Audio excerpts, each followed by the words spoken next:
Welcome, everybody, to a special Across the Hobby episode. I'm your host, Adam Gray. Today, for the first time ever, we're going to be doing this Across the Hobby, which is usually all of the big auctions of the week.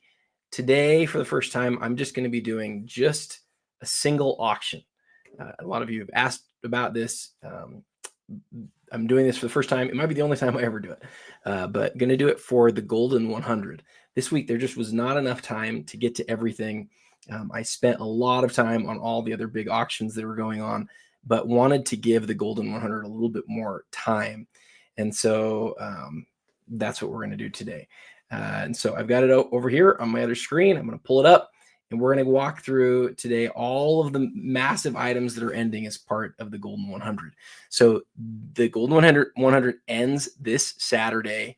And so you'll see down here on all the items that it's 3 days plus until they end. And the idea behind this show isn't just to look at each of the individual items and to talk about what's good and what's bad, but it's to sort of do some discovery at the same point. I create content. I think most of you probably know I create content for a lot of the different auction houses. And so I'm going to try this today. And as I do it, I'm going to attempt to put on my best Jeremy Lee hat and do 20 things at once.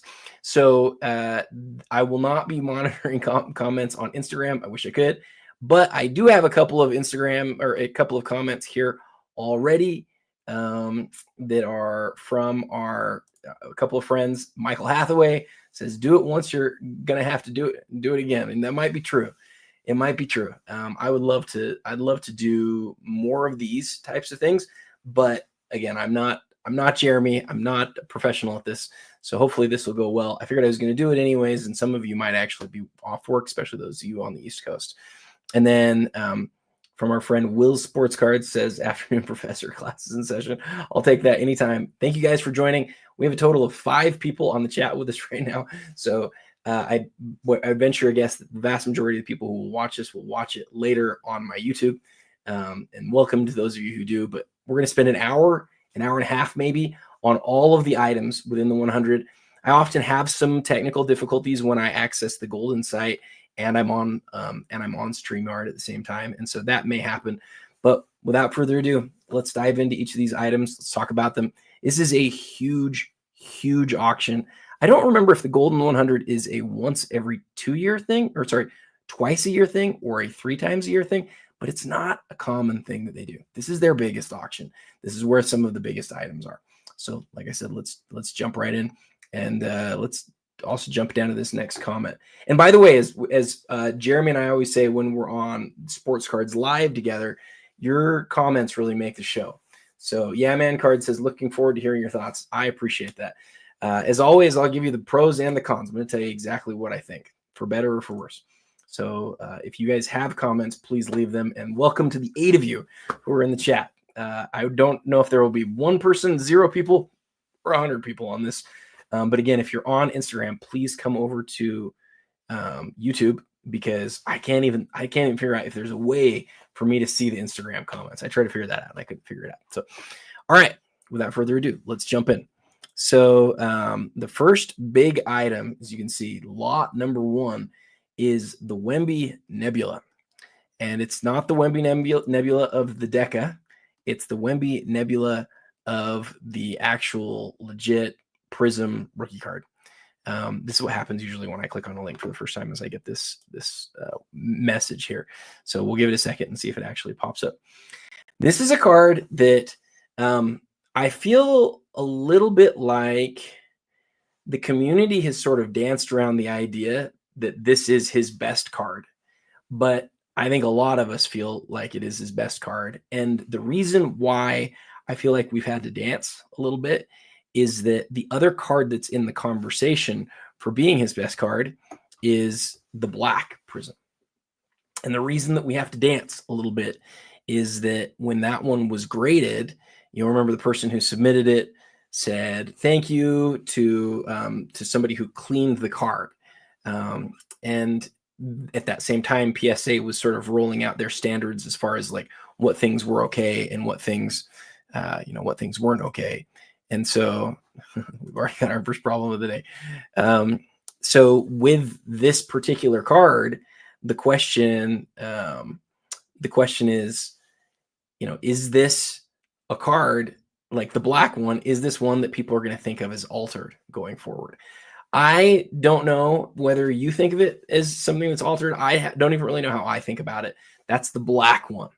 The black one and the nebula are really 1 and 2 in some order. And the fact that the black one has this sort of thing about it that people aren't as sure on, it leads me to believe that the nebula is sort of the one that is going to be more sort of revered.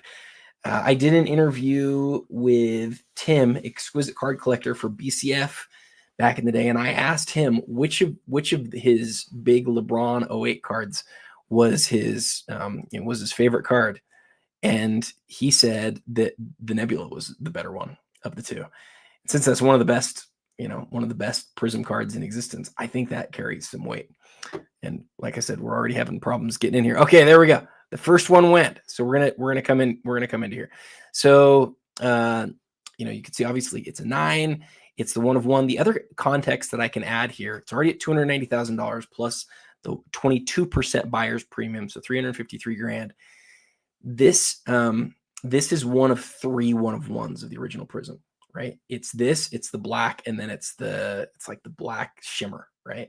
The black shimmer sold at Fanatics Collect for like $500,000. This card is significantly more significant. It is a better card. It is a better looking card. It is viewed as higher basically by everybody. And so when I saw that this one was coming to auction, I was like, wow, this is a huge deal. I had heard that this had been pulled. I knew that the seller was considering selling it even like 3 or 4 months ago, maybe 2 or 3 months ago. So when I saw it hit the Goldin 100, I wasn't shocked, but I went, wow, that's one of Wemby's biggest cards. And again, I think that it's got a case for being his biggest card. So let's look at a couple of comments real quick. Thank you for joining, DPZ. Should be working, but I'll hang out for a bit. Thanks for hanging out for a bit. We'll take it. Michael Hathaway says, can we keep a counter on the Golden Sight errors? Man, I hope not. Hopefully they don't go too bad. If it gets too bad, I'll just talk about the cards from the outside. We don't actually have to come in too much. And then Will Sports Card says, I'm anti-cleaning, but that aside, if I had that Wemby black cleaned, I sure would never have made it public. The whole thing is odd. I think it's pretty clear that that individual made a mistake. To say that, obviously, like out in the blue but it was as all of that was happening, as PSA was sort of distancing themselves from that type of behavior. It was bad, right? It wasn't a good moment for that seller. But again, it sort of is a tarnished image that I don't want to talk too negatively about it, because I think some people are going to still say, well, that's easily the best card of Wemby in the world. And that's fine. That's a fine opinion to have. I just wanted to point out, like, this one absolutely has a case for being that card. And then Tyler says, imagine the Nebula crossing to a BGS gold label. Yeah, and it totally could. It 100% could. I think a lot of people would rather have a PSA 9 holder at this point, but really good comments. Thank you for joining, Kevin Hawthorne. It's good to have the 5 of you who are on here, and hopefully we get some more. But if not, welcome to those of you who are here. Okay, so let's. I want to scroll down here and just see, is there anything in the description that really stands out? They talk about like some of what makes Wemby great, and then they mention the Nebula choice. Nebulas came out in 2018. The Luka year was the first year that we saw those. My friend Ross Berman has a huge percentage of that set. It's got a ton of those cards, amazing cards. And so this isn't, the first year for Nebulas or anything like that, but it is definitely viewed in that same tier as the black. And that's the important thing here. All right, let's move on. We're going to jump out of both of these windows. Took a long time on that. Now we're going to speed up. Okay. So item number 2 is going to be the LeBron. Then we have a LeBron Finals jersey. LeBron Finals jersey is a huge deal. 2011, was that a year that the Heat won the championship? Or is that the Dallas year? I always get confused when I look back. I have to like go in order. The question on this is, did they win the championship? what happened in game 4. It was matched to 3 additional games in the Eastern Conference Finals, but it is a full LeBron game-worn jersey. We'll come back and we'll talk about this LeBron here in a second. Boy, there's very few jerseys that I'd rather have than a Wilt Chamberlain Philadelphia 76er uniform. How many playing days cards does Wilt Chamberlain have in a Philadelphia 76er uniform? You guys tell me. Yeah, Man Card says they lost to the Mavs. And Tyler also says they lost. Will says 11 definitely lost to the Mavs. D-Wade talking trash to Dirk when they were up 20 points in a game 3, and then it all went south. And that was the great moment of Dirk Nowitzki's career, right? It's just amazing. So yeah, awesome thoughts. Still a great jersey, right?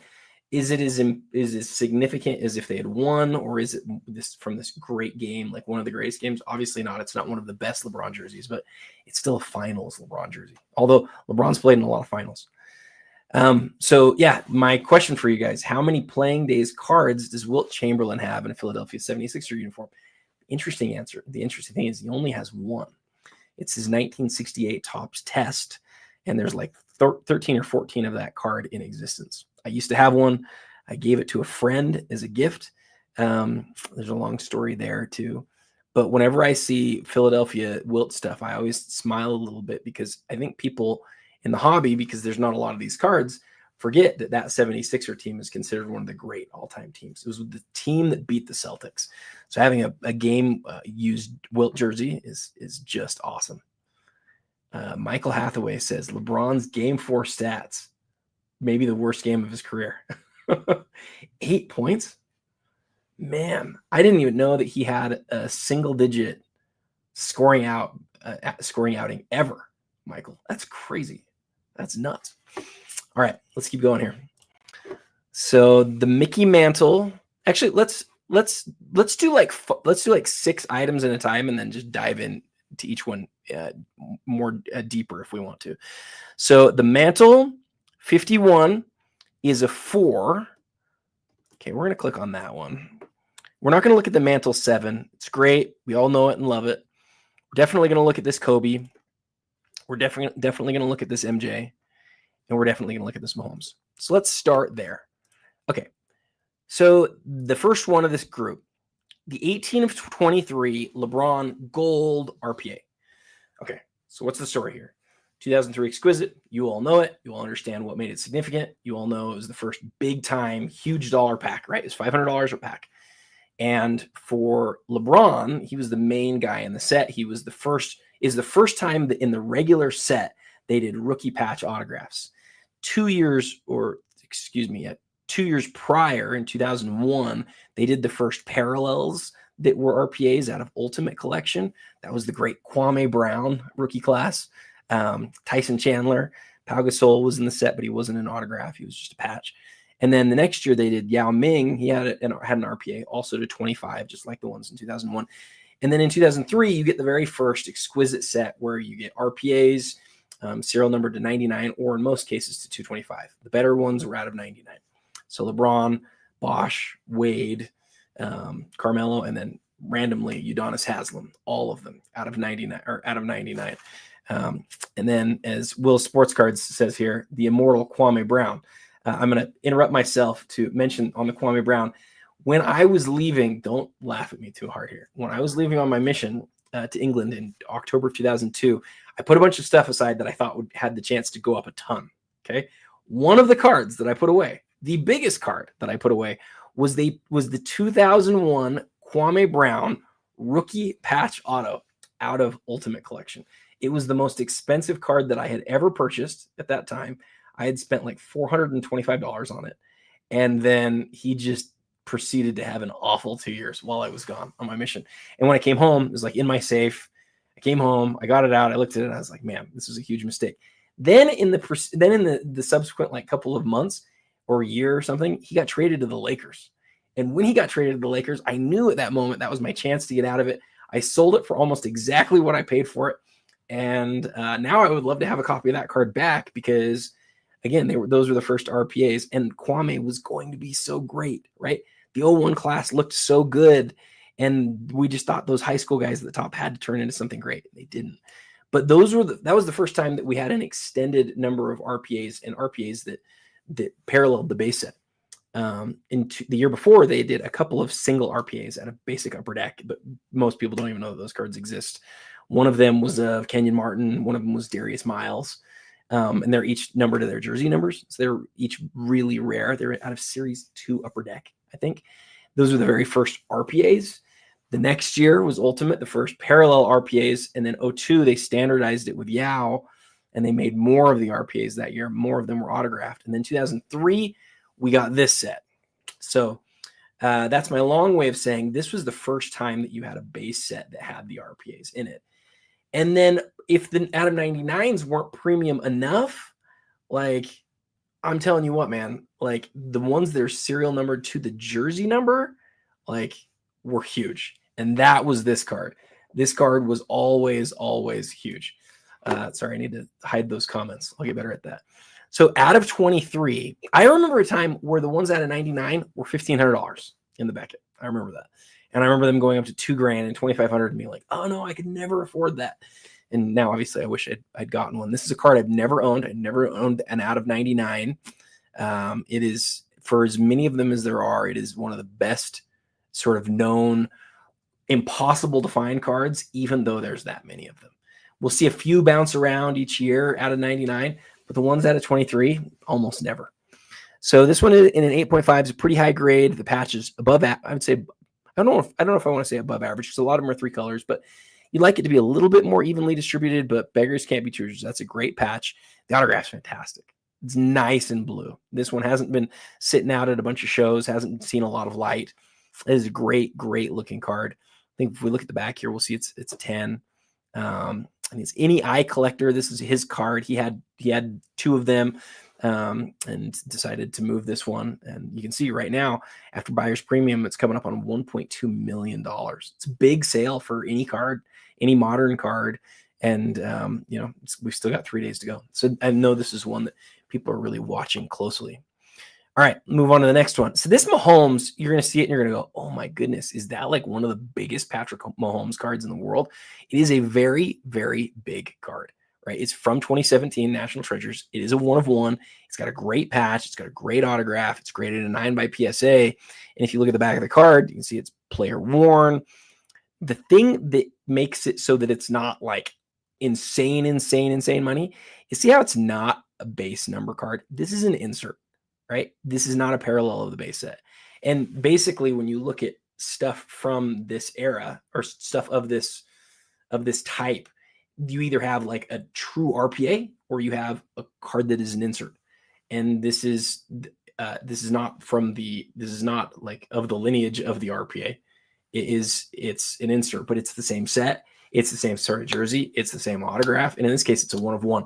So that's why it's going to go for what it's going to go for. It's not going to be in the millions, but it's obviously still going to be a really big number. You can't see it here because my giant face is in the way, but it's at $75,000. So that is that for that card. I'll take your comments here in just a second. Okay, this Mantle. I want to look at this Mantle real quick, because whenever you have the autographs, the autograph vintage stuff, you want to sort of understand the population. So I've just pulled up the population here, and you can see the card here. It's one of these that doesn't have the image of the card. In the 440 millions, they didn't always have the image of the card. They were still sort of developing that. So you can see it's a 4 with a 10 autograph. There are 2 in this grade. It's really interesting. There's only 2 qualifiers. There's only 1 that's higher. Now, I want to point out something else here that's really interesting. So if you come in here to the population, it's going to take you to 1951 Bowman. And if you click on PSA DNA and then type in Mantle here, you're going to see the whole population right now. There's 32 of them, and the majority of them are authentics, right? Here's one of ours here in a 2. There's the 2 that's qualified. There's only 1 that's higher, and it's this 5. I think it's great to get a whole glimpse of the whole thing, right? The thing that you cannot see and this is a problem with PSA site, unfortunately. You cannot see how many of them are 10 autographs. I'd also like to know how many of them are pen versus marker. I'd also like to know, if there is an estimate on when the autograph was signed. These are all things that I think as we get more sophisticated, we're going to see, and they're going to make a real difference in how people see the cards.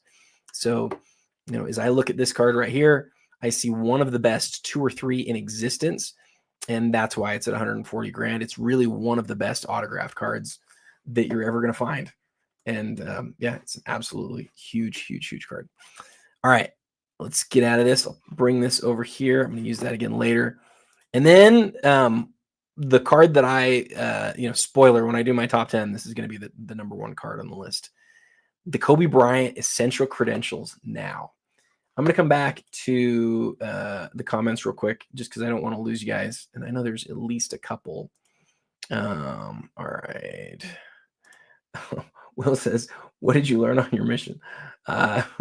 Learn not to invest in Kwame Brown. No, I had a great mission. I'd love to talk to you guys about my mission sometime, but let's do Haslam RPA or game use. That's right. Very good. Yeah, man, cards. One of the 6. I didn't mention Darko, I don't think. One of the 6 out of 99. Don't buy Kwame Brown. Yes, that's the question. And that was one thing that I shouldn't have done. The other thing that I had was a lot of Andre Karolinko cards. All right. Will Sports cards. I usually don't like autos on vintage baseball, but that Mantle one works really well. Yeah, I would prefer it in pen because I like period autographs. But I'm going to tell you what, man, that card is amazing. It is one of the finest autograph vintage cards you'll ever see because the card is in great condition. And whenever you have a vintage card, you're looking at 3 things. You're looking at I guess you're really only looking at 2 things. You're looking at the quality of the auto, the quality of the card. I guess the third thing would be the age of the auto. Those are the things that I sort of focus on. And again, I like pen more than marker, or more than Sharpie, but the Sharpie's great too.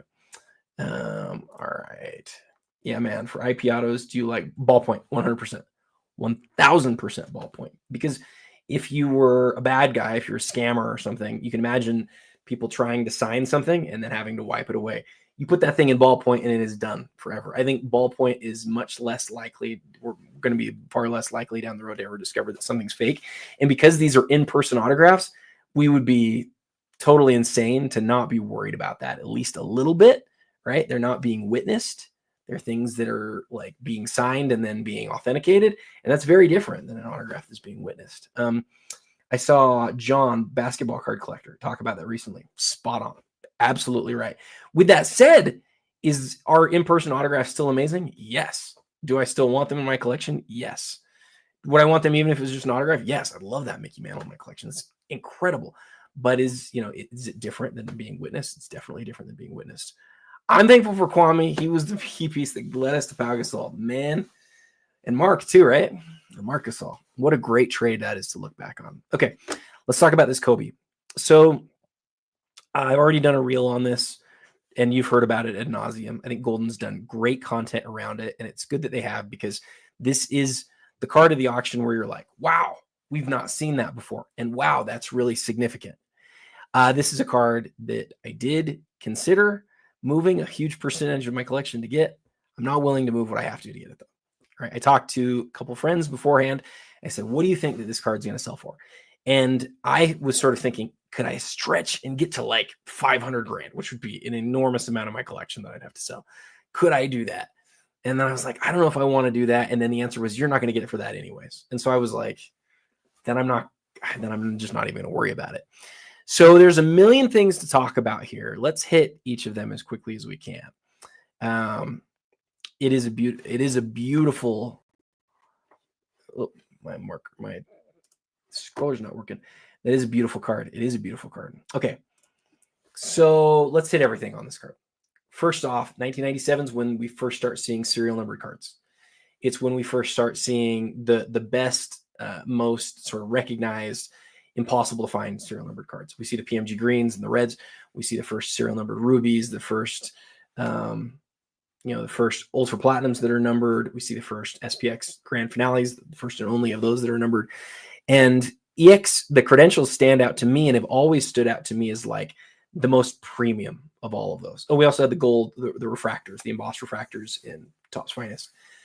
They always stood out to me, though. These did.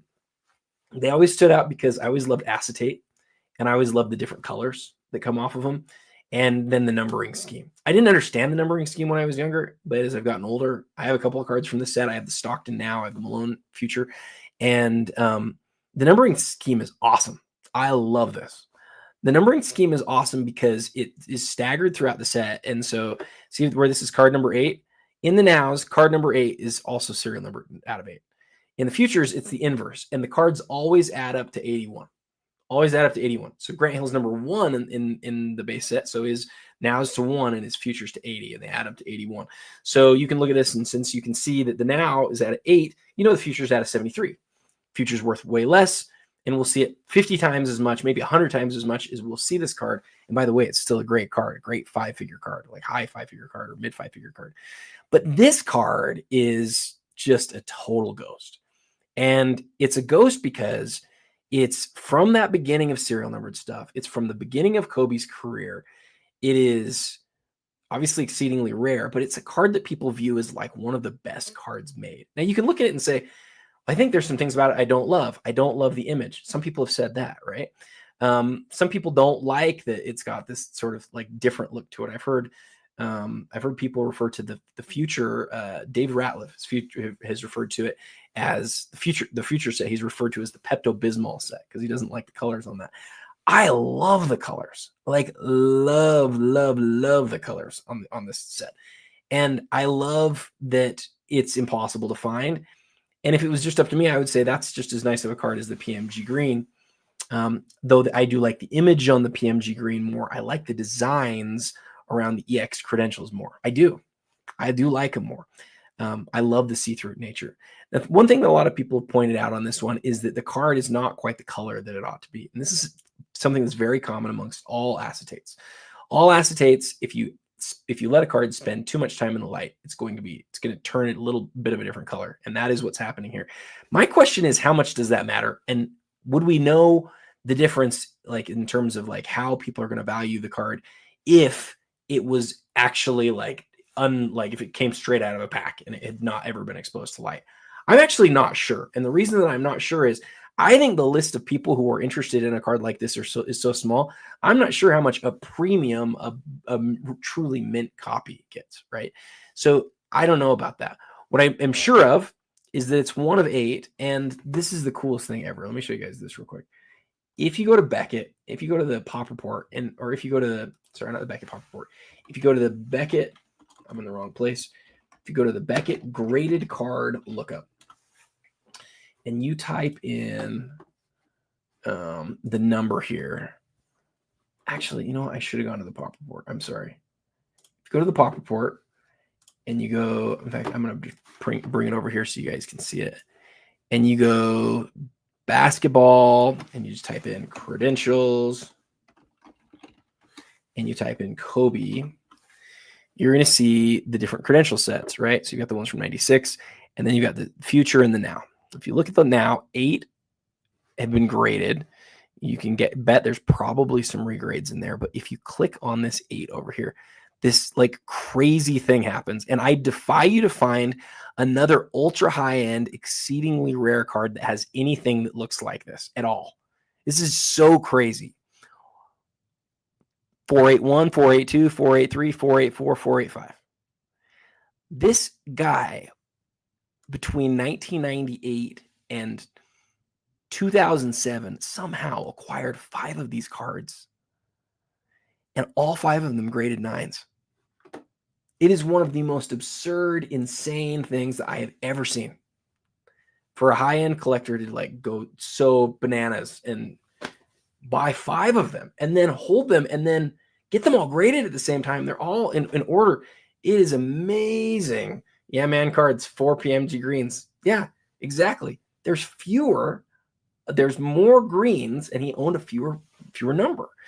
Like that's the closest. That's the closest you can come to this. This is even a higher percentage. Now, your point would be, well, Adam, that's a better card. It's a more valuable card, and I would concede to that. You're right. Really good point. Yeah, man. Really good point. Smart stuff right there. But yeah, as I look at this, Like, I just sort of say to myself, man, will we ever see a situation like that again? The discoloration does not bother me. I know it does some people. I just don't care. Like I said, I was willing to spend a huge percentage of my collection, because I'd be trading collection cards into this. But I don't have the stuff at this point that makes me go, yeah, I'm willing to give that up to get this. And so I will not be bidding on this card. I will not. And no one thought I was going to anyway, so that's not news to anybody. But yeah, that is it's a dream card. And as soon as the auction's over, there will be many of us who'll be like, gosh, should I have gone after that? And we'll have remorse for not going after it. So those are my thoughts on that huge card. And then from the exact same set, again, I think it's got a case for being the best product ever, the 97 Skybox EX 2001 set. We have the Michael Jordan Jambalaya. And I just want to say on this one, I've heard a lot of people over the years ask about ever acquiring a PSA 10. I own a BGS 9.5 of mine. Mine will not cross to a PSA 10. This card is wrought with issues that prevent it from being a PSA 10. The centering is a massive issue.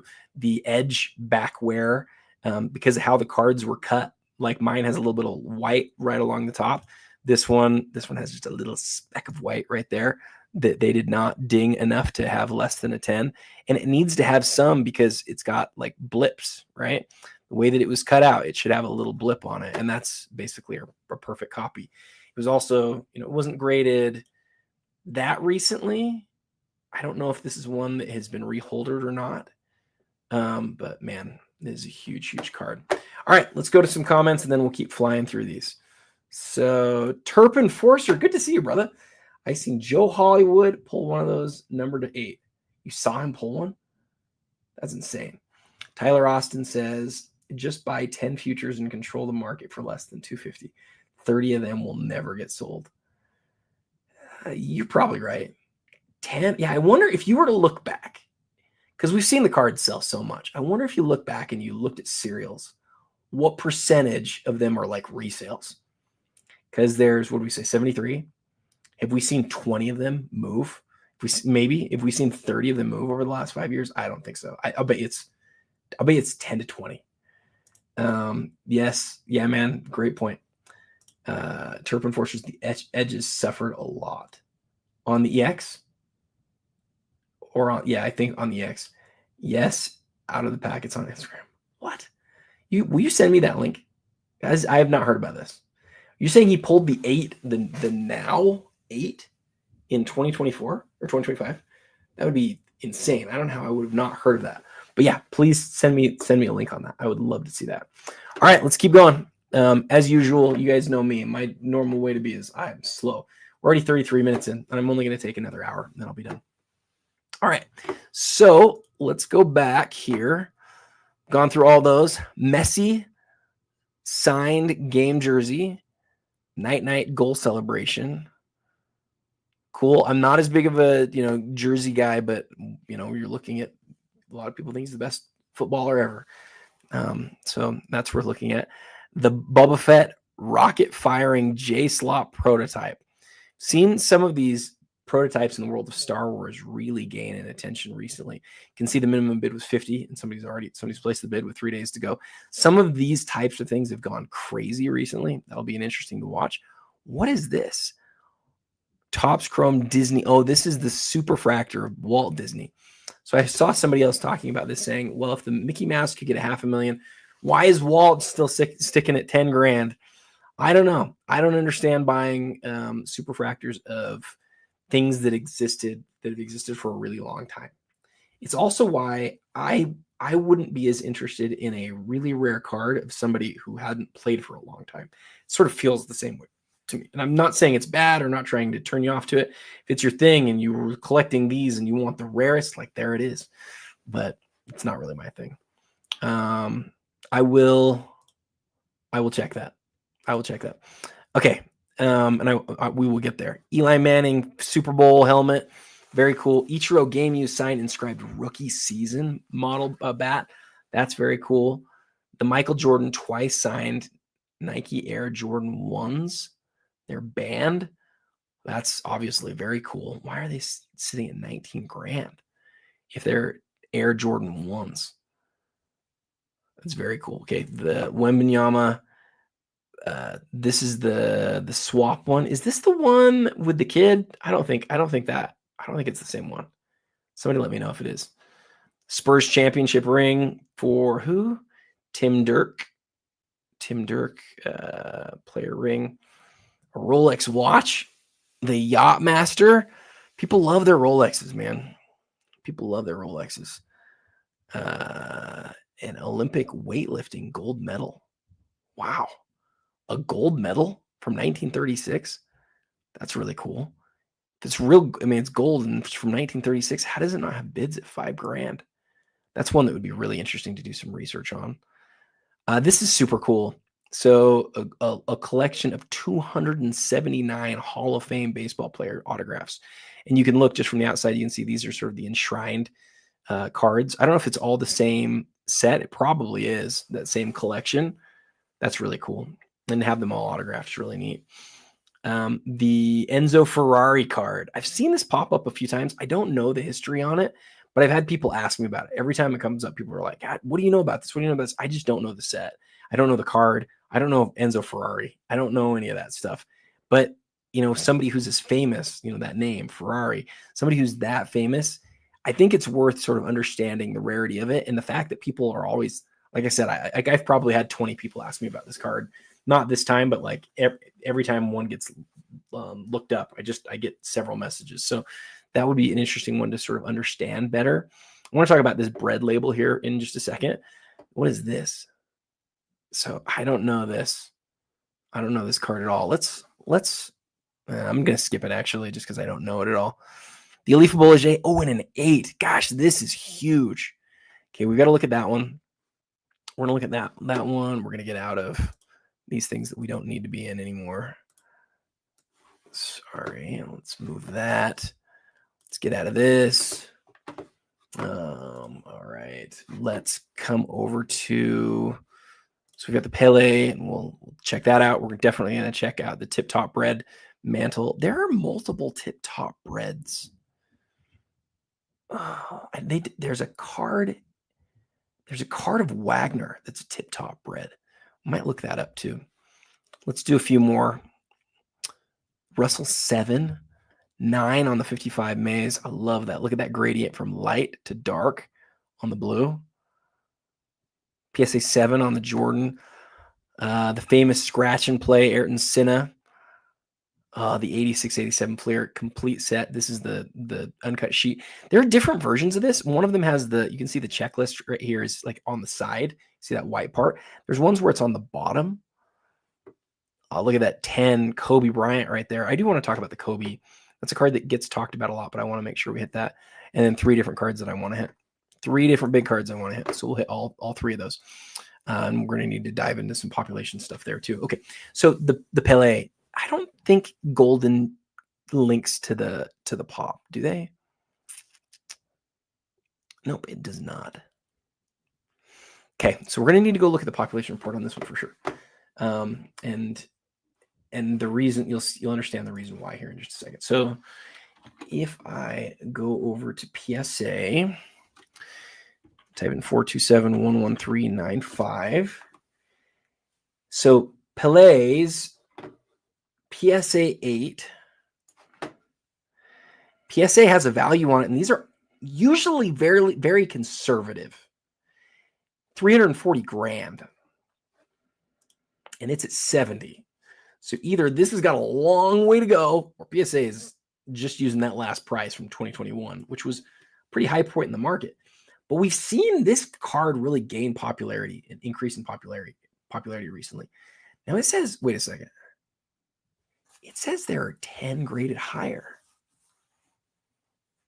10 graded higher. I didn't think that was true. Of the Pele? Maybe I'm going crazy here.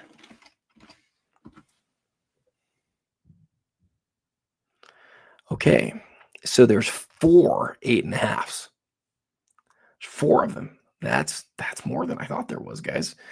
I thought that there were fewer 9s too. I thought there were like 3 9s. 10 higher than this, pretty surprising to me. And then the other thing is there are You know, there are 5/8. So this is a top 15 copy of arguably the most iconic soccer card in the world. Like, that's nothing to scoff at. It wasn't quite as rare as I thought, but there's nothing to scoff at here. I say it's maybe the most iconic soccer card. It's in between this and the Messi, right? Like, those are the two cards. I like something like this. I like it because I didn't know that there were this many toward the top, but I love what that pop report looks like. I love that there's fewer than 200 of that card. I love it. And the fact that the biggest vintage soccer card ever to sell was a PSA 9 of that card. Sold for like 1 point something million. That speaks to me as well. I just love the history of it. I think it's great. So that's what I want to talk about there. I want to come check out the comments because I know that there are a bunch of things that have come across here. So I want to make sure that I hit them. So let's see. Turp Enforcer, thank you. You're the man. Michael Hathaway. Enzo is actually probably from a little earlier, multiple versions of the set. Enzo is actually probably from a little earlier than what it says on the slab. That's interesting. Michael Hathaway, bringing the knowledge. I like that. If you know anything else about it, let us know, Michael. Let me know if you want to learn about it. Happy to help. So this is one you've done some research on. I love that.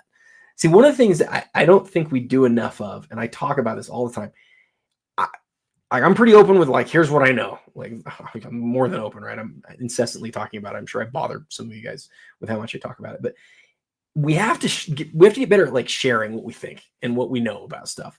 And to just say, like, when you see like some sort of chat about a card, like, don't be afraid to jump on there and say, hey, here's something that I know. I think we sometimes get nervous about it because people will say, oh, you're wrong, or you don't know anything, and whatever else. But it's so good. It's just so good to do that. So Turp Enforcer says it's to 9. Oh, from 03 EX. Yes. That makes more sense. But thank you for tagging me. That's very, very cool. The Alifa is not a 58 rookie. It's 60 to 62. Interesting. I haven't heard that before. I did read quite a bit on it on one of the soccer boards about it, but I know that, like, all of the original soccer stuff, there's questions around what year something might be. Why? Because I know PSA has had to change their thoughts on some of the things that they label.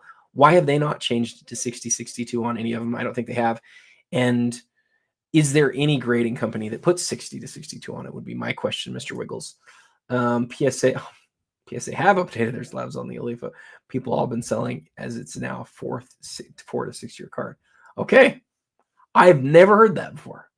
I knew that there were ones that were made before it, but I didn't know the 60 to 62. So are you saying if we go to the pop report, it's going to show us that? Because we still have the pop. Don't we still have the pop report open, or did I get out of it?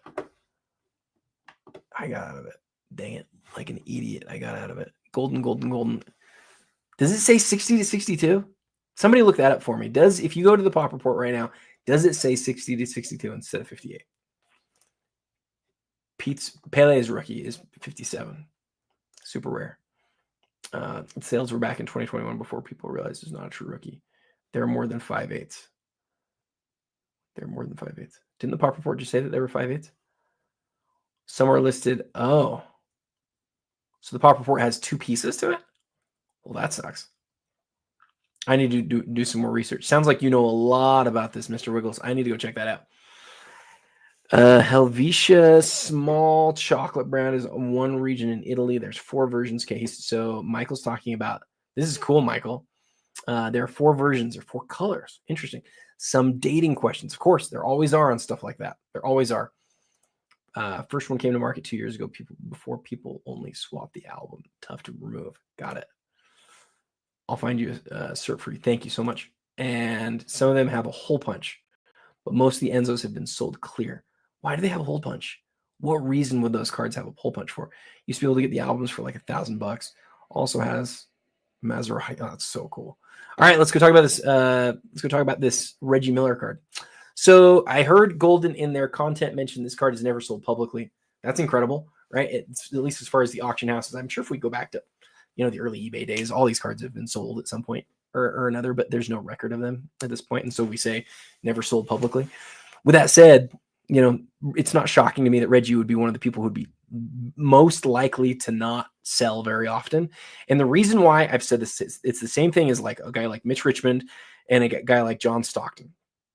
These are guys who were beloved by their small town teams.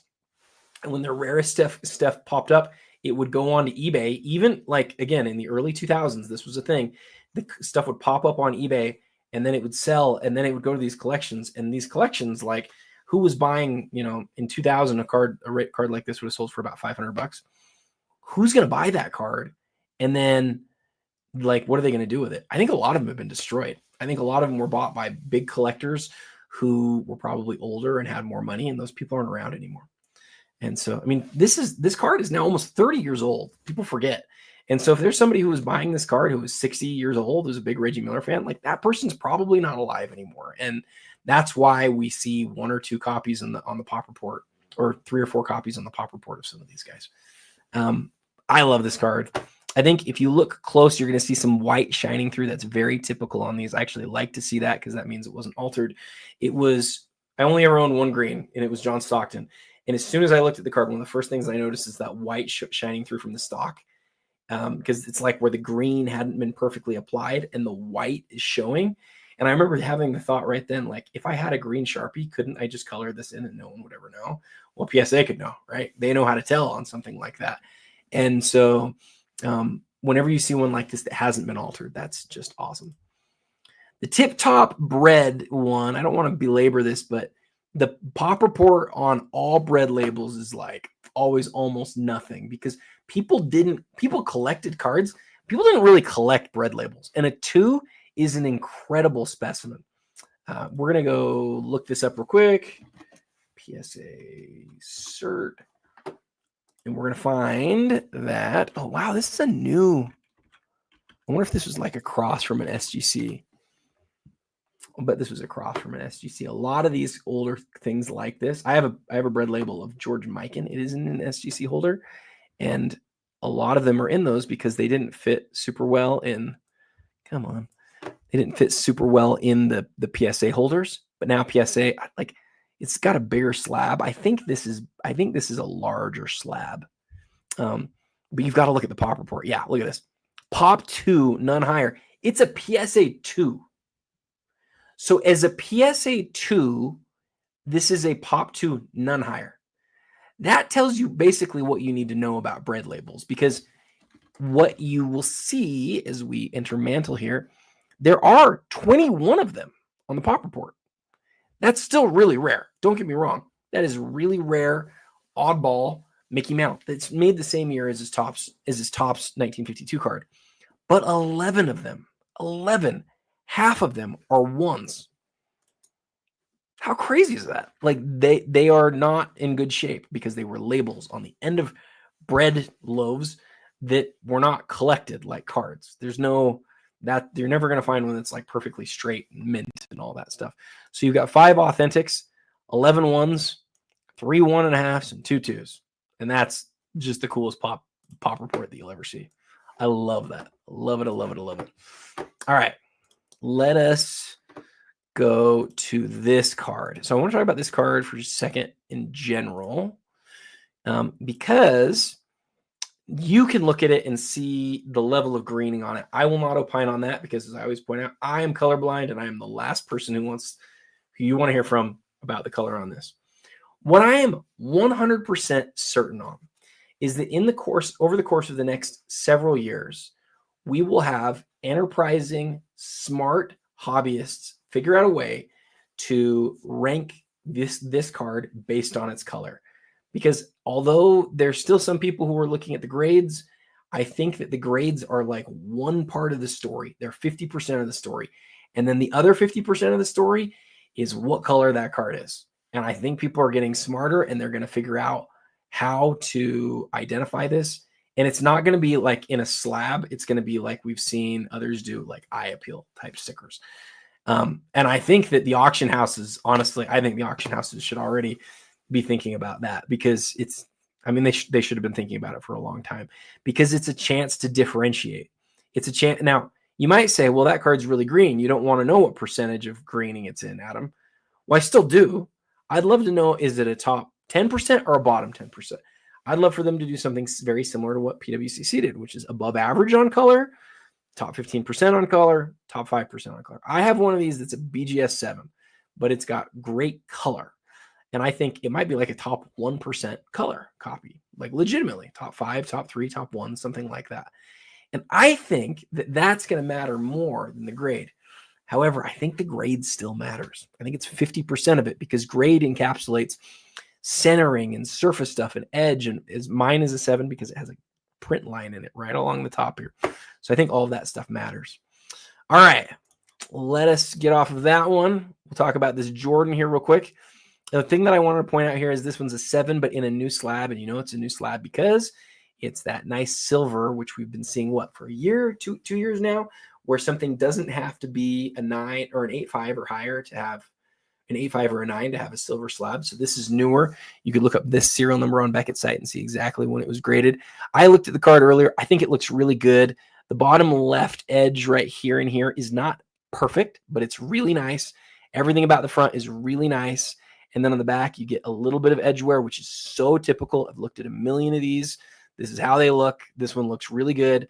And I think a 7 on this. I don't think this was a 7 5 years ago. I think this was an 8, 8.5 5 years ago. But, the graders have gotten more difficult. It's a 7 here. It's probably not a 7 for PSA. It's probably a 6 for PSA or a 5 for PSA. And that's a great card. It's one of Jordan's best cards. The skyline, mailman here on the side. The whole thing is fantastic. And when you get it in hand and you turn it side to side, it's one of the best cards in the whole world. So I love it. It's number 18, I believe, out of 50. And so it was one of those that was actually inserted in the pack, whereas the one that I own is number 40. I always forget. It's 48 or 46 out of 50. And it was out of one of the Ultimate Gem Masters redemption sets. So somebody redeemed the card and got the whole set. And I'm the lucky guy who has the Jordan from that complete set. Mine's a BGS 9. I think mine's probably nicer than this one is a 7. Not trying to downplay this one. I think mine's nicer, but it's not like 2 grades nicer. Like I think 2 grades, this is more representative of how the world has changed for grading over the course of the last 5-10 years. And I do think at one point this would have been an 8 or an 8.5. I don't think it would be a 9. I don't think it would have been a 9 when mine was graded, but I think it would have been an 8 or an 8.5. All right. And then finally, okay, this is a super interesting card to talk about. And I'll come back to your guys' comments here. This is already at 57 grand. What was this at? It's already at 175 grand on this Jordan 7. So this is a really interesting card to me because you guys all know this card. You know that there's the 1 out of 23 that's autographed. The autograph doesn't look like this. It's a thinner marker and it's serial or it's hand number to 23. This one's interesting to me because it's a 9.5 with that autograph. How many 9.5s with this one that are autographed are there? We're running short on time and I got to be much faster. So I'm going to skip that. But that's one thing that's worth looking at. Look at what the last 9.5 without autograph sold for. I don't know if it already ended, but there's one on PSA right now that was on eBay right now. There's a PSA 8 not autographed. Check out what that one sold for and maybe do some comparison there. Might be interesting. All right, let's keep going. Let's keep rolling here. Let's come back to the comments. So I like it when someone knows a lot about a specific card. I freaking love it when somebody knows a lot about a specific card. Turp Enforcer. I love that. And that's what Michael Hathaway is giving us there. Thank you, Michael. Value plummeted. First one did 33K. Now they do like 3. Yeah, I remember the first one that sold. We're talking about the Enzo Ferrari. I remember people were like, this is wild. I've never seen this before. People love it when a card never sells. They love it. But on old stuff like that, you've always got to be super weary. Or super nervous about that. Because what happens when there's more out there? Like you were saying in the books, that happens. Michael Hathaway, I'm off to dinner. Dude, take care, brother. It's good to see you. Thank you for joining. Let's see. Yeah, man. How would you value the Reggie in this case? I hate value questions. I hate them. The fact that it never moves and people love Reggie and Reggie has as strong of a love as he does. I think it'll be 6 figures. But would I be shocked if it was way less? No. Would I be shocked if it was 200, 250 grand? I know that sounds crazy, but like that's the Reggie card. You know, it's like there's, I just bought a John Stockton 1/1 Ultra Masterpiece. And so I would tell you, I think that's in the conversation with this. That for the Reggie Miller would be in the same conversation. There's not really anything else that is. Is he? He's in the credential set, isn't he? I can't even think of. Yes, he is. He's like toward the middle of the set though. It's like in the 30s and 50s, I think. It just doesn't compare. Like this is the Reggie Miller card. That's gonna be a lot of money. There's some passionate Indiana fans. I don't know if there's any passionate Indiana fans who are crazy. They're gonna spend insane money, but like if you said gun to the head, under or over 100 grand, I think it's gonna be over 100 grand. And I know that that's insane to say when it's sitting at 16 grand, but I think so. I don't know. We'll see. Maybe I'm wrong. The tip top is so cool. I love bread labels. I love what those population reports look like. And the thing that I love most about them is it's like they're like cards and that most of them got thrown away, but like on steroids. I love that. And that one's in great shape. Vintage card collector in the house. Welcome, my friend. Tip top almost always have damage on the back since they were stuck to the bread packaging, as my Mikan does. You're spot on. Spot on. Perhaps really bad greening is treated like a qualifier and knocked down a couple of grades. Yeah. I just think we have to think of it different. I don't think we should ever think about it like a grade. I think we should think about it like 2 grades. Kind of like how we do with autographs now, where we are like, look at the autograph and look at the card. I think we should do that with the Kobe Bryant. And I think we should look at the combination of them. And you might have somebody who looks at it who goes, I just want a high grade card and I don't care about the grading. Great, go get it. Or you might have somebody who's like, I just care about the eye appeal and I don't care about the grade. Great, go get it. But we need both those things to be available.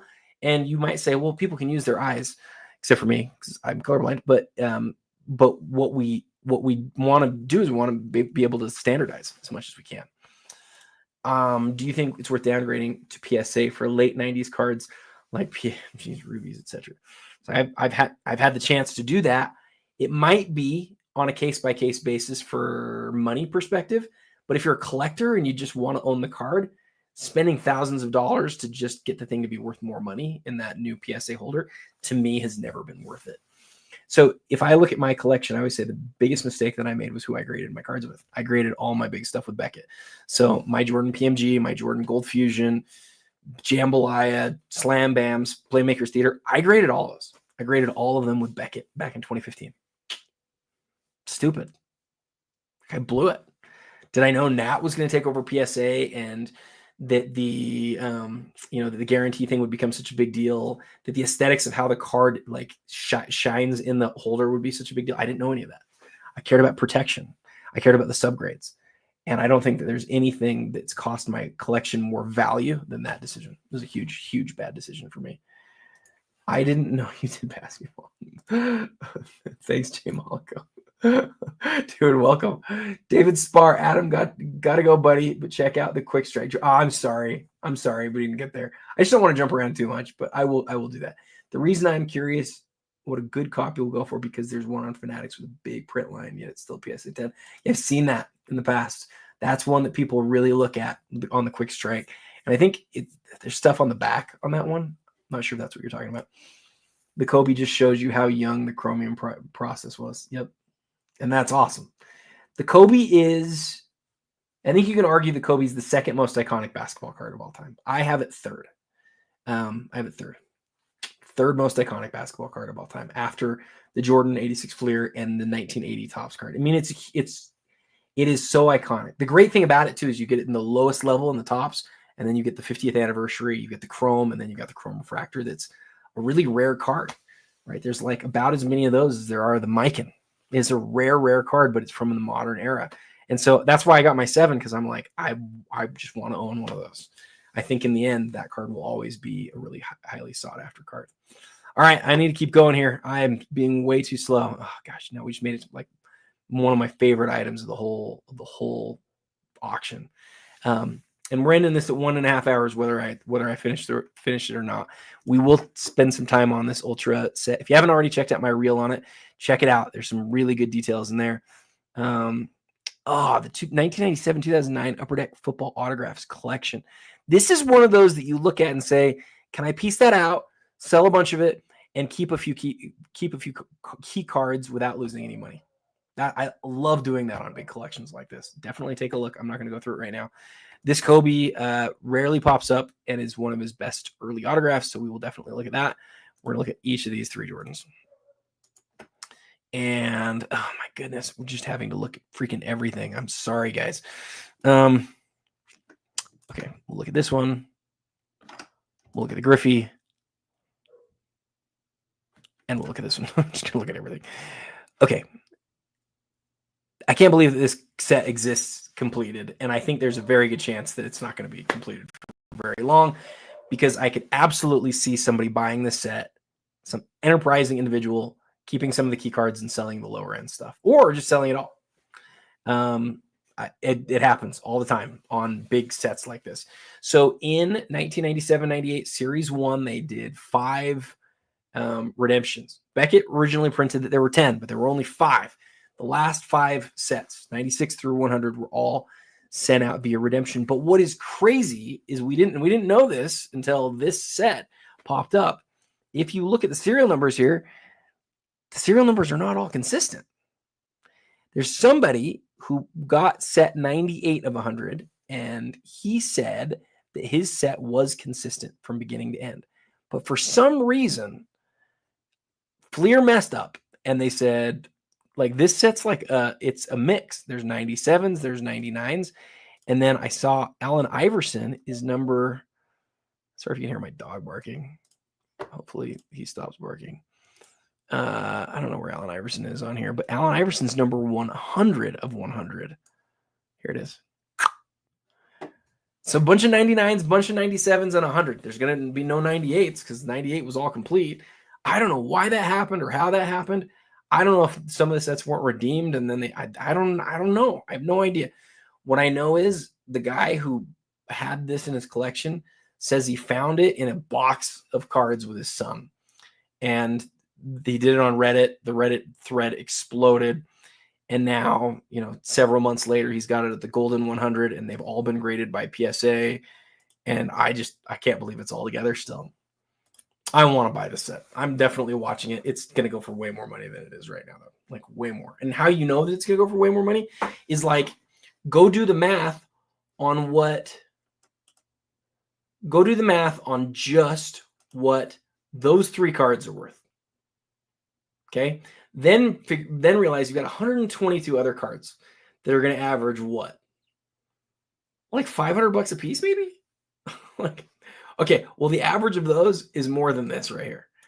This number's not going to stay still. I will tell you right now, if this number stays still, then I will be the winner, because I will put a couple bids in on it and be higher than 39, but it's not going to stay anywhere close to 39 grand. 0 chance. It's awesome. Ultra had the best photography for any of the Fleer companies, or for any of the Fleer brands. Yes, the platinum looks very similar to the gold. Yes, it's not like it's incredible aesthetically other than the imaging, and this has got some cool hollow foil-ish stuff in it down here. I actually want whoever buys it to send me the Stockton, because I want to compare the Stockton to my 1-of-1 Stockton that I recently bought, and I want to see if there's anything different about the foil, because I've heard that the foil in the 1-of-1 might be slightly different, but I don't have one of these to compare it to. That is one of my picks of the night. And for anybody who's like looking for something that there's a chance that it could be an easy moneymaker, this is it. But it's not going to stay. We're too smart and too efficient to have that happen at this point. This Jordan autograph is significant because it's a huge autograph. It's a bat, and it's very early. 2000 SP top prospects. Very, very cool. This Kobe, every time it pops up, I will always talk about it. Because 96, he had autographs. 96 was his rookie year. He had autographs and press pass and scoreboard. 97, he had his co-signers autographs. 98, he had autographs and tops, 2 of them. And then he had his Bowman's Best autographs. The Bowman's Best main one, you can hardly see the autograph on. The refractor is a lot nicer and a lot rarer, but by far the rarest, by miles the rarest, is this card right here. And this card is... Jay Malika, you are, I know where you're going. Yes, I think so. Probably. I don't know for sure. Sorry. I don't know for sure if it's the same one, but I know what you're thinking. It probably is. And it's probably from the time that Bowman's Best refractor also sold. Huge card. So the Atomic, though, a whole nother level in terms of actual rarity. The thing that I will say, though, I always say this, the regular refractor, way nicer in terms of how the autograph shows up. If you're an aesthetics guy like my friend Jeremy Lee, who just jumped on here, if you're an aesthetics guy, the regular refractor is a better card. The autograph shows up better. It does. If you're a rarity guy like me, I told Jay Mollico this when the refractor was up. And as he says here, and I didn't want to say it. I wanted to let you say it. The refractor is better looking. The autograph's nicer. This one's rarer by a lot. There are people who believe that there's like 10 to 15 of these in existence. I heard somebody else say the number 40 recently. I don't know. I just know it's ultra, ultra rare. All right, we got to fly through some of these. Jordan's third PMG. And I'm going to come back to the comments here in just a second, guys. Jordan's third PMG. People call it the gold PMG. It's embossed. The cards all look basically the same in terms of like the design and the embossed on the name. You can see that it's numbered out of 50 here on the back. BGS 85 is a nice strong grade for this card. Already 128 grand.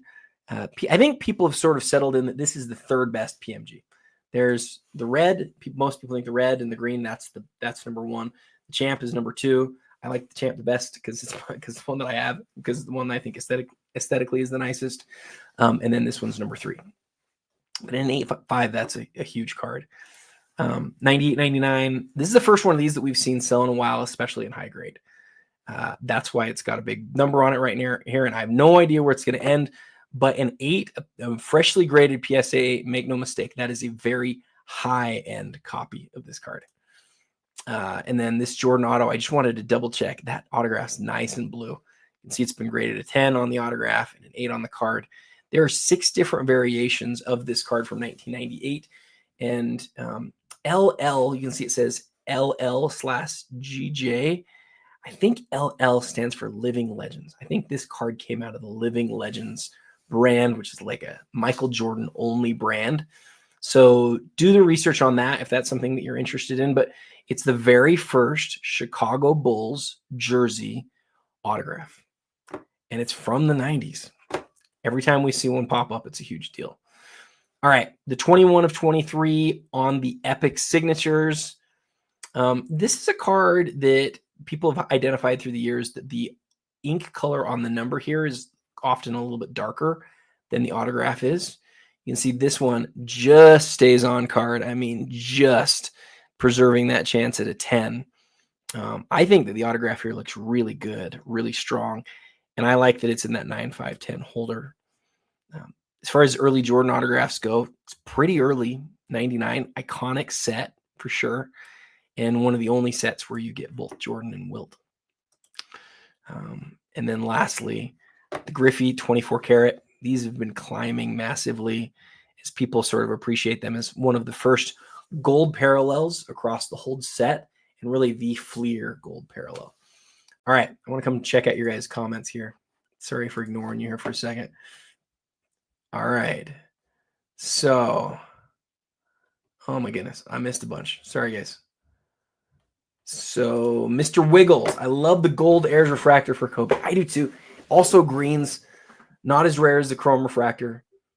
Second series, hard to find centered. Love that card. Turp Enforcer. Oh, yes, Mr. Wiggles, that is a beautiful card. Vintage Card Collector says, true story, I picked up the 97 Platinum Medallion Christian Laettner jersey number 32 out of 100 at a card shop that was closing for $18. Wow. At PSA right now. Still hidden gems out there. Holy smokes. That is probably a $300 card. Maybe $500 because it's jersey numbered. And you don't see high-end Laettner stuff very often. That's a great grab, man. Good for you. I love platinum medallions too. Jeremy Lee. Welcome, Jeremy. I'm excited to hang out with my friend Jeremy this Thursday, actually. So, Jeremy, we'll look forward to seeing you there. I got the refractor and love it. Yes, I know you did. Of the Kobe Bryant, huge card. PSA 1010. I think it was probably the only one that is a PSA 1010. Big Jordan PMG. They are not numbered but have difficult pack odds. You're talking about the Kobe refractor. That's right. Different serial on the Kobe Atomic than the Fanatics 2024. Okay, so different card. But the one that sold in 24 sold for $6K less than it did in 2022. Same serial. Okay. Tomorrow. Can't wait, man. You know it's my favorite day of the month. Do you think it's worth to miss the chase of completing a set by buying the entire set at once? In this case, yes. In this case, and I talked about this actually on the main Across the Hobby episode this week. I would rather have this set than one that was put together one at a time, because I think this is the only existing one of these in the world. And the fact that it came from the factory like this, not numbered consistently, I wouldn't have believed that if somebody told me that until I saw it. I think that's so cool. And I know some people, in fact, one of my friends said, man, it's bugging my OCD that they're not all numbered the same. And I get that, but it's like, it's part of hobby history that they made the set that is going to end up being worth, spoiler, it's a 6-figure set. That they made the set that someday was going to be worth like a house, and they didn't even take the time to make sure that the serial numbers were all matching. I think that's an amazing story. Check out the Ohtani 50/50 in the auction. Curious to see what that ends at. Okay. All right. We will get there. Gosh, I think maybe we'll get there. We're at 18 minutes. Maybe I won't get there at all. I'm being way too slow. Okay. Brady 1010 signed and inscribed. That's so cool. Check out what the inscription is on there. Ooh, a SGC 10 on this Brady. If you believe in SGC and you believe in that brand, then this is a huge card. This is sort of one for a gem rate. Let's check out what gem rate has on this. So if you haven't checked gem rate before, gem rate's one of my go-to tools. I'm on here all the time. Come into Universal Card Research or search and just type in Tom Brady. Why is my thing drawing a blank? Contenders? Just contenders, right? Contenders. Why isn't it popping up? Usually, like, the oldest thing is right there. Okay, let's do 2000. 144. 1,214 total graded. So this Universal Pop Report, this is awesome. I use this for like so many things that I do. So Universal Pop Report, there are a total of 1,214 that have been graded. Okay, card number 144, 1,214 graded. And if you look over here, you can see all of this, right? Check this out. Gems and plus, there are 15 from PSA, 15 from Beckett, and 6 for SGC. We're talking about 36 cards that have earned that gem grade. It's a pretty big deal. 36 out of 1,214. They've saved us the work. That's 3%. 3% on probably the most iconic football card that a lot of people think exists. It came up easily number one for all football cards when we did the Iconic 100, as you can see right above my head. So, oh my goodness, I've had this up the whole time. Sorry, guys. That's huge. Okay, back here. Ooh, Jordan SP sign of the times, and this one's numbered at 25, right? Or 23. 9510. I haven't seen one of those sell in a long time. That's a rare early MJ. SP Authentic was impossible. It was just impossible to pull anything. And we opened cases of this stuff in my card shop over the years. I never saw anything even touch that card. Card that I will be bidding on for sure if it stays anywhere near this. A card that I've actually wanted for a long time. This is one of the very first Kobe Bryant autograph patches.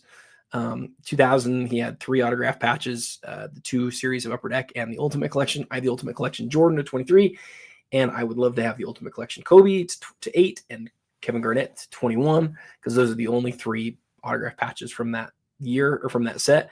And again, it was one of the first years.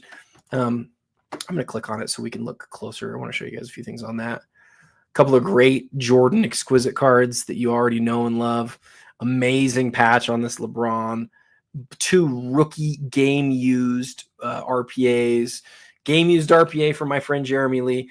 Jeremy and I have had this conversation many times about what should be worth more. And we talk about how the base card isn't game-used, but these other ones are game-used. right? And they're not from the base set.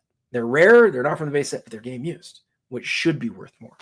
An interesting conversation for sure. Let's scroll down a little bit more. Boy, we don't see this one very much. I suspect this one will go up quite a bit too. See, this one's numbered out of 10. The SP signature, scripted in time, has a really unique look. The card is autographed on card. It's a sort of an interesting LeBron auto. We'll go into that one too. The ultimate, a 10. That's a big deal. A 10 and a 10 on the black refractor. Wow. Gosh, this is a huge auction, guys. 10 on the chrome refractor. A Jeremy card, the emblems of endorsement, Ovechkin. I don't even know if I've ever seen this card before. It's because 5 out of 15. Absolutely huge. The Young Guns Ovechkin at a 10. Man, lots of big hockey cards. Big hockey cards. Brady 1 of 1 from 08. This is the part of the shield. Giannis 9.5 on the RPA at a 99. Nice 2-color.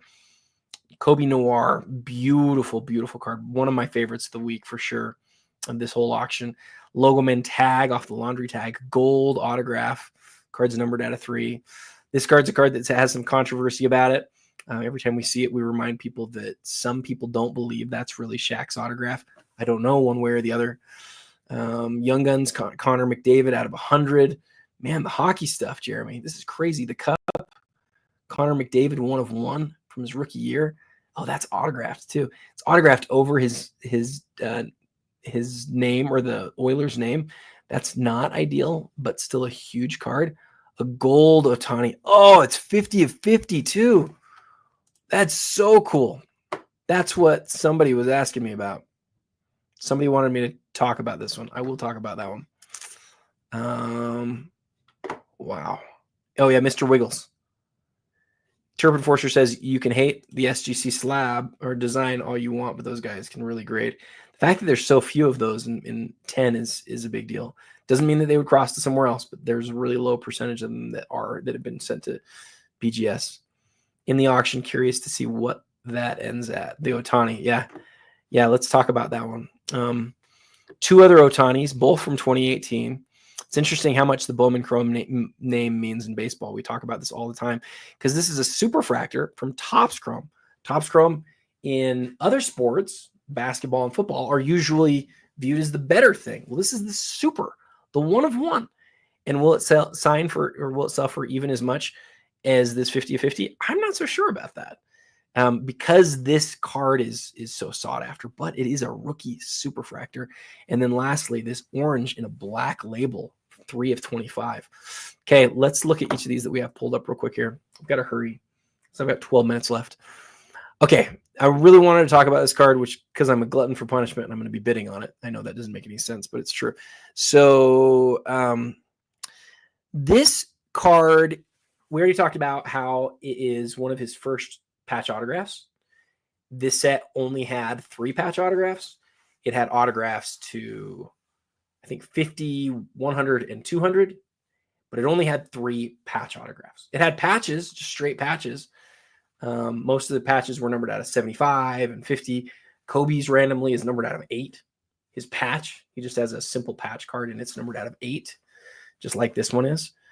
But the patch autograph is numbered out of 8 and is just a ghost. It's just a grail, and it's a card that I've wanted for a long time and has been toward the top of my list for a long time. So again, I probably shouldn't just be talking about it, but I sort of committed whenever I do these to talk about things as I really see them. I love it because it's an early autograph patch. What I don't love about it, I have to highlight that too, and why it's probably not, why it doesn't have the autograph grade and it's an authentic holder, is that this autograph did not start as a black autograph. Unfortunately, this was blue.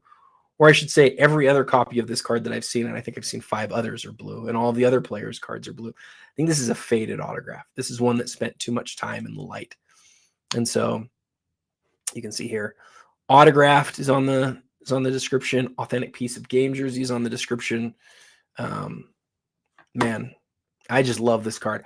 I am not sensitive to the autograph quality as much as I just want the card.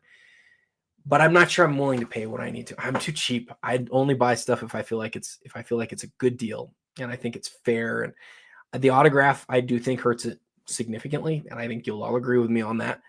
But I want it. and I'm gonna see what it goes for, and if it doesn't go too high, I'll give it a shot on Saturday. This LeBron I just wanted to pull up because it's one that I bet most of you haven't seen before. Scripted in time from his rookie year, from the signature, from the SB Signature Edition. It's just a great design. No, this is not a sticker. It's on the card like that. 8 of 10. It's beautiful. 8-10. Definitely come in and look as close as you can as that autograph, but it looks really good to me. It's graded a 10. All right, I need to stop saying Shohei 50 of 50. Okay. Few things. 50 of 50 for Shohei? How cool is that? The first 50-50 guy on this card, like, that is huge. It's absolutely huge. In an authentic holder. Why? Definitely worth diving into that scan. Fortunately, it's a very new scan. Go look on PSA and try to figure out why it's in an authentic holder rather than in a numeric grade. I think most people at this point just want to see the numeric grade, even if it's a 6 or a 5 or a 7 or whatever. To me, the value in this card is about the fact that it's 50 of 50, though. And maybe that's what the submitter was thinking is, hey, this card is a Shohei Bowman Chrome Gold. And that being numbered 50 out of 50 is all you need to know. I don't want people to be worried about the grade of a 6 or a 7 or maybe even an 8. I don't want that. So that's, I would say that. Let's keep going here. We already talked about this. Okay. Now we'll get out of each of these. We have 8 minutes left. I'm the worst. I'm not going to get through all this at all. So Will's sports card says, I think that Ohtani also is a rookie debut. Those get less love than the conventional Topps rookie. A rookie debut. Which one are we talking about? Is that the Superfractor? I think that's the Superfractor. Who owns that Ohtani? Same guy selling the Soto Red on PSA? I thought the same thing. I thought the exact same thing. Will Sports like, hey, an authentic. Authentics, labeling something as an authentic more often than not, I think hurts people. Because you can't immediately switch it into a numeric grade. And people see it and they're like, oh, what's the major flaw? That's why I say just go look at that thing as close as you can and figure out what you think it should grade. All right, Mr. Wiggles. I meant the 50 of 50 Topps, 1 of 1 Ohtani. Oh, there's the one that's at Heritage. It's the Topps now. The 50-50 1 of 1. Is that the one you're talking about? That's at Heritage. Maybe there's a card that's coming up that I don't know about. Yes, the Super. Okay. All right, we're about out of time here, guys. Let's go scroll just one more time. We'll see if we can make it to the bottom. I'm sorry. I'm the absolute worst at going through these things fast. Messi. Oh, the Kobe's huge. Number 8 of 10. Gosh, it's a big Kobe Bryant card. I cannot believe how much the SGA stuff is selling for. We're going to fly through this, but the Luka, literally the best Luka gold card in the world just happens to go up at auction a couple of weeks before he gets traded to the Lakers. I mean, I just can't believe that happened still. It's the best Luka gold card in the world, though. There's no question. It's the single best one. Numbered 1 of 10, meaning it's the first one, and it's a PSA 10. Anybody's guess what that one does. I don't know what Luka's market is right now. I don't know how excited Lakers fans are for buying his stuff.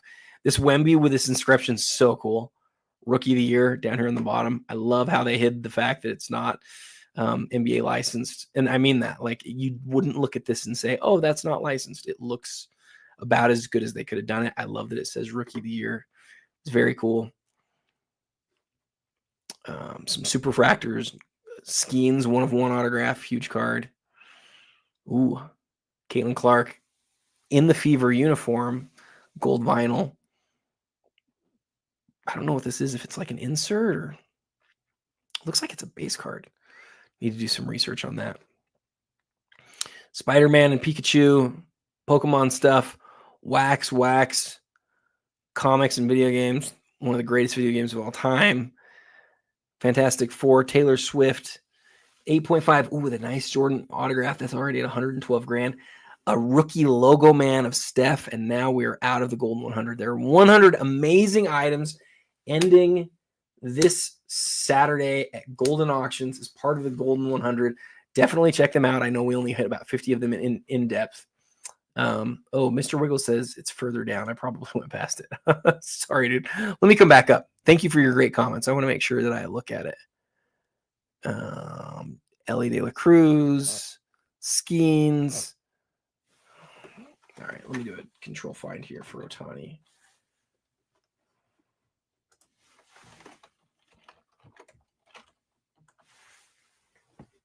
There's that one, but I know you're not thinking about that one because we already hit it. Where is my find is not actually sending me where it should. That's not super helpful. I'm not seeing it, man. This guy here? No. Wow. Okay, now we're into holy crap. Look at that card. I want to talk about that card, but we don't have time. Okay, I do not see the Ohtani. I'm sorry about that. Let me just come down here to the bottom. Thanks for the time to go over the auction. You are welcome, my friend. Next to the Wemby Rookie of the Year. Okay.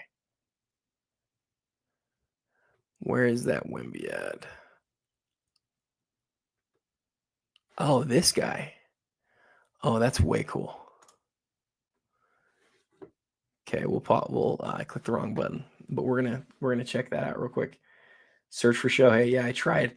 Thanks for doing this. Yes, scroll back up. You went past the that Shea explosion is insane. His stuff price now as if they're going to win this year. Yeah, I honestly saw a few of them that sold and I was like, that can't be real. But I just think I don't know. Somebody just trying to buy a few to create false comps or something, or did he just totally explode? I'm not sure. Authentic only cards turn me off. I'd say that is true, but like my best card is an authentic only card. So Jambalaya, my Kobe logo mania is authentic only because it wouldn't be a great grade, right? It would probably grade like a 3. And I'm not going to go have it reholdered.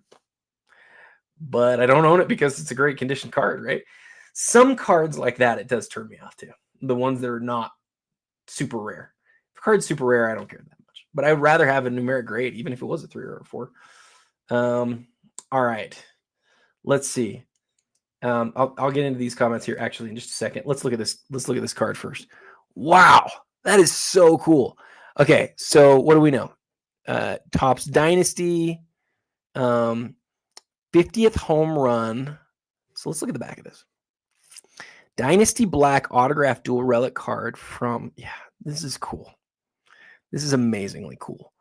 Part batting glove, part 50th, part pants. 1 of 1 autograph. It's very cool. Whenever there's different parts of things, I feel like it sort of loses a little bit of the story. But this one, like, you want as many parts of that story as you can because it's such an iconic moment. What was the last moment that was as iconic in all of Major League Baseball as this one? Is the 50-50 moment. Is it McGuire hitting 70? Is it Bonds passing the all-time record? Like, that was as big of a moment as we've seen in baseball in a long time, especially from an international perspective. It might be the biggest ever. And that Topps was able to take those pieces, get them into a card, have him sign it, and then have it numbered 1-1 is awesome. I have no idea what it's worth, but I agree with you. Mr. Wiggles, I agree with you. It's really, really cool. Okay, guys, thank you for joining. We had a ton of people throughout. I'm shocked about that. I don't usually do these things live. I usually do Across the Hobby in the morning and don't do it live, but I'm grateful for all of you who joined. You guys are awesome. And as always, it's good to see all of you. And if you win any of these things on Sunday, DM me. Let me know if you won any of them. I don't get paid for you guys winning anything, but I always like to hear what people win and like to share in your excitement with you if I can. So until next time, happy collecting.